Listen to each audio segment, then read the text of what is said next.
ఏదన్నా పని ఉన్నదంటే పండుగ 10 ఉందన్న కాడ నుంచి అంత తయారు చేసుకుంటాం. అదే రాజకీయ లీడర్లు అయితే ఓట్లకు ఓ ఏడాది ఉన్నది అన్న కాడ నుంచే మీటింగ్లు సమావేశాలు పెట్టుకుంటారు, క్యాడర్ను కూడా కట్టుకుంటారు. అట్లనే ఇప్పుడు మున్సిపాలిటీ ఓట్ల ముంగట కార్ పార్టీ వాళ్ళు గట్టిగా రువ్వడి పెంచిర్రు.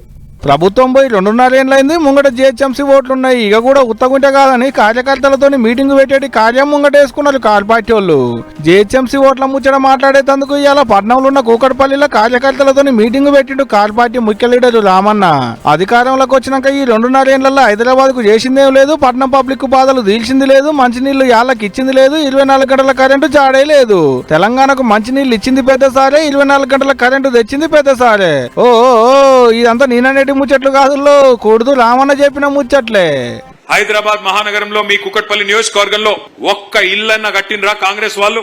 ఒక్క ఇటుకనన్న పెట్టిండా? కనీసం ఎక్కడన్నా కనీసం ఒక ఇంటికి ముగ్గు పోసిండా?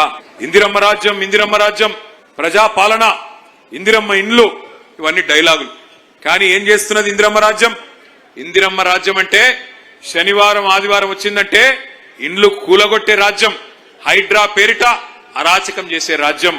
ఇందిరమ్మ ఇండ్లేమాయే, రైతు రుణమాఫీలు కాకనే పాయే, నిరుద్యోగ భృతేమాయే, ఆడోళ్ళకి ఇస్తానన్న 2500, ముసలోళ్ళకి పెంచుతానన్న పెన్షన్లేమాయే, 6 గ్యారెంటీలు ఎడిపోయానని ఊళ్ళో పొంటి పబ్లిక్ గెలుతున్నారు. ఇక పట్నంలో కూడా గెలుముడు సులువు చేయాలని గట్టిగానే పూసకూర్చుండు రామన్న. ఆ జేబులో కత్తెర పెట్టుకొని ఎక్కడ మనం కట్టిన ఫ్లైఓవర్ ఉంటే అక్కడ పోయి రిబ్బన్ కట్ చేస్తాడు. ఎక్కడ మనం కట్టిన బిల్డింగ్లు, టిమ్స్ హాస్పిటల్ లాంటి బిల్డింగ్లు ఉంటే వాటికి రిబ్బన్లు కట్ చేస్తాడు. ఒకవైపు 1,00,000 డబుల్ బెడ్రూమ్ ఇల్లు కట్టుకున్నాం కేసీఆర్ గారి నాయకత్వంలో. అట్లాగే కొత్తగా బ్రహ్మాండంగా లింక్ రోడ్లు, అట్లాగే ఫ్లైఓవర్లు, అండర్ పాసులు, కొత్త రహదారులు, కొత్త ఫ్లైఓవర్లు, ఇవన్నీ కూడా 1 కాదు 2 కాదు 42 కట్టుకున్నాం SRDP ప్రాజెక్ట్ కింద. పట్నంలో ఫ్లైఓవర్లు, సర్కారు దవాఖాన్లు, మెడికల్ కాలేజీలు 11 ఆలుగట్టినాయనట. షైపాట్యాలు చేసింది ఏం లేదట. ఆళ్ళు ముగ్గు పోసినట్టుకే వీళ్ళొచ్చి రిబ్బన్లు కత్తిరిస్తున్నారు అన్నట్టు మాట్లాడుకొచ్చిండు రామన్న. ఇదంతా ఎందుకంటే ముంగటున్న జిహెచ్ఎంసీ ఓట్లు అవి ఒడవంగానే ఓ ఏడాదిన్నరలో మళ్ళా ఎమ్మెల్యే ఓట్లు. గావిటి కొరకు ఇప్పటి సందే పబ్లిక్ లో తిరుగుడు, ముచ్చట్లు చెప్పుడు. అట్లా మొదలు పట్నంలో ఓట్లుంటాయి కాబట్టి ముందుగా పట్నంలో పబ్లిక్ కు ముచ్చట్లు చెప్పుడు సులువు చేసిరు అన్నట్టు.